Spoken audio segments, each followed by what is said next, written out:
Hello friends मु Prachi welcome कर Prachi blogs को। तो आज मु आपण मानक सहित शेयर करिवि चिकन कसार रेसिपी। तो एटा एक्चुअली मो जीजूंकर रेसिपी सी ही से करिवे। तो मु जस्ट शेयर करबी तो चलंतु देखिबा। तो एठी फर्स्ट हम 800 ग्राम रे चिकन नेचु ता ऊपर टिके लूण टिके हळदी अदा रसुण कंचा लंका और जीरार टिके पेस्ट नेचु तापर टिके लेंबूर रस आ टिके नाकु सोरिष तेल नेकी ताकू भल से गळेकी ताकू छाड़ीदबा हमें 20 रु 25 मिनिट ताकि से मैरिनेट हो पारिबो भल से ताकू मैरिनेट होबा पई छाड़ीदबा।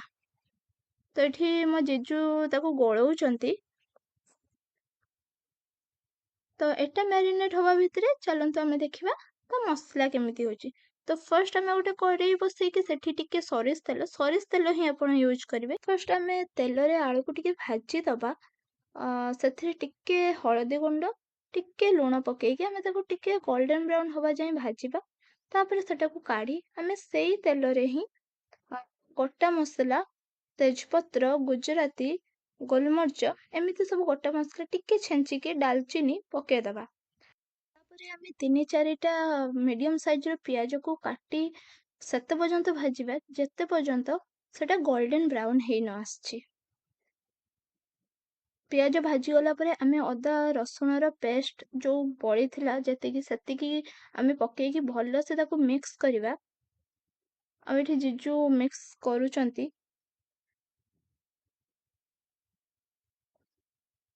तापर हमें किछिटा कंचा लंका ऐड करिवा।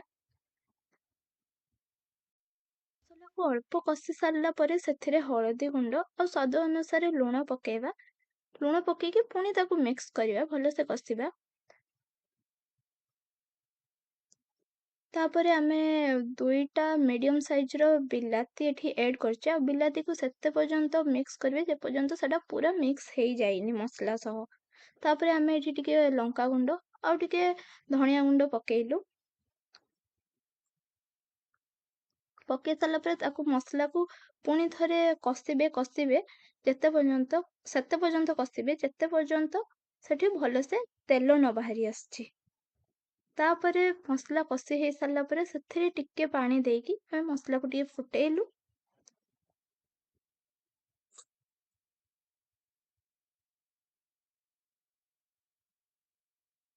एबे मसलार पूरा टेक्सचर देखि पारथबे पूरा भलो से मसला कषि हेई सारिची। तापरे हमें मैरिनेट करके रखिथिबा चिकन को ऐड करिबा। तो चिकन को ऐड करि सारला परे हमें ताको भलो से मिक्स करिबा ताकि चिकन टा मसला सह पूरा मिक्स हे जिवो जेमती।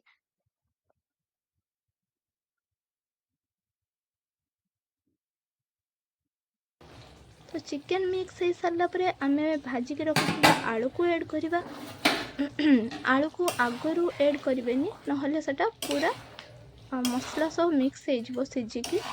तो चिकन परे ही आलू को ऐड करिवे। तो ये देखि पारथबे पूरा चिकन टा पूरा फुटिकी पूरा कषा भलिया टेक्सचर आसी गलानी। तापरे आपण चिकन मसला ऐड करिवे। चिकन मसला ऐड कर सारिया परे ताको टिके मिक्स कर देबे भलो से गळेई देबे। तो एठी जेहेतु हमर टिके बहुत ही सुखा सुखा हे जाइथिला सेथि पई हमें टिके पानी ऐड करलु।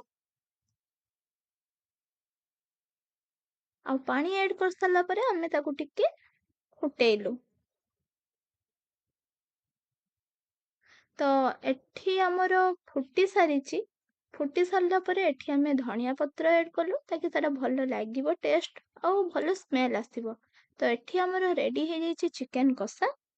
तो हमर आज लंच रे थिला चिकन कषा भात सलाद और पांपड़।